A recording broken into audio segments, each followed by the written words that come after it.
Well, I want to see an Australia where, my children and their generation has the same opportunities that I've had and the previous generations of Jewish people have had in this country. I've got two kids, one's 3 and one's 7. And, one might grow up to be a talented artist. I don't want them to be deplatformed because an arts company says, oh no, we won't have any Jews here. One might be a talented professional services worker, a lawyer, an accountant, a management consultant. I don't want the situation in Australia to arise where people say, oh yes, that person seems quite qualified, but we've got enough of those people here. That's a real regression in this country that we don't want to see.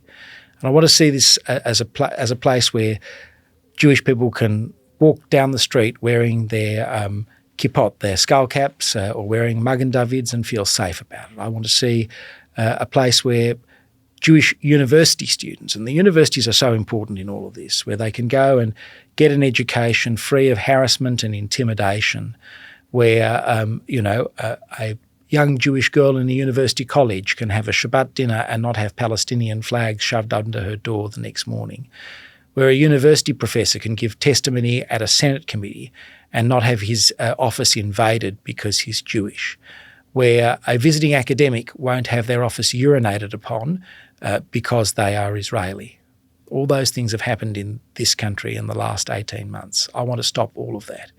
That's why I've been so strong in my repeated calls and indeed my designing of a private members bill for a judicial inquiry into anti-Semitism on campuses, because universities should be a great place that transforms people. It should be a place where people go to better themselves to get an education. It's the place where the next generation of leaders are formed.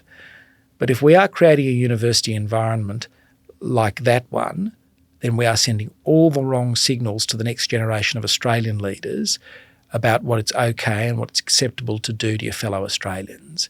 And I think the universities are ground zero for all this.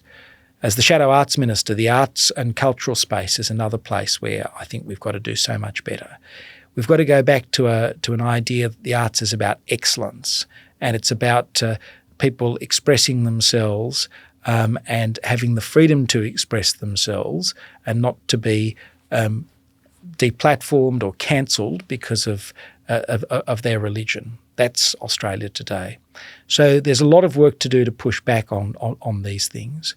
I fundamentally want an Australia where it doesn't matter where your background is, that if you play by the rules, if you obey the law, that there's a place here for you and that you can succeed. I think the citizenship oath that we get, the citizenship pledge that we make Australians sign, sums it up very well.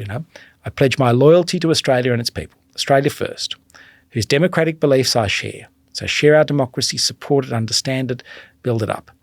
Whose rights and liberties I respect. So respect the rights and liberties of other people, and whose laws I will uphold and obey.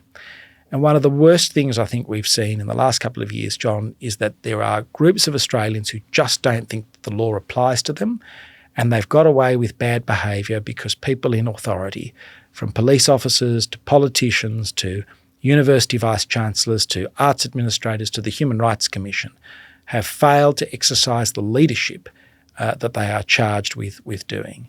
And so I want to encourage more people in positions of leadership, particularly non-Jewish people, because anti-Semitism is not a Jewish problem. It's a societal problem, because it's often said Jews are the canary in the coal mine, and what happens today to Jews might happen tomorrow to Christians or Muslims or Hindus or Buddhists or Australians of no faith. And so the way we treat anti-Semitism today will reflect on whether we're really serious in this country about having a multiculturalism that is shared by all of us, where people, regardless of their background, can contribute to the country, or whether we're setting ourselves up for a country where it applies to most but not all, and some will always be othered.